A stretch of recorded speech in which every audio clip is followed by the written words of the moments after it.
श्रीपरब्रह्मणे नमः।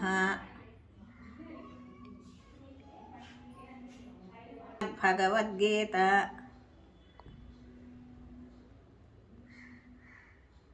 दशोऽध्यायः। भक्तियोगः। अर्जुन उवाच एवं सततयुक्ता ये भक्ता स्वं पर्युपासते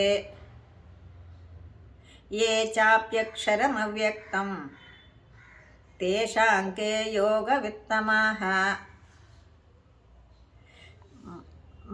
श्रीभगवानुवाच मय्यावेश्य मनो ये मां नित्ययुक्ता उपासते श्रद्धया परयोपेता ते मे युक्ततमा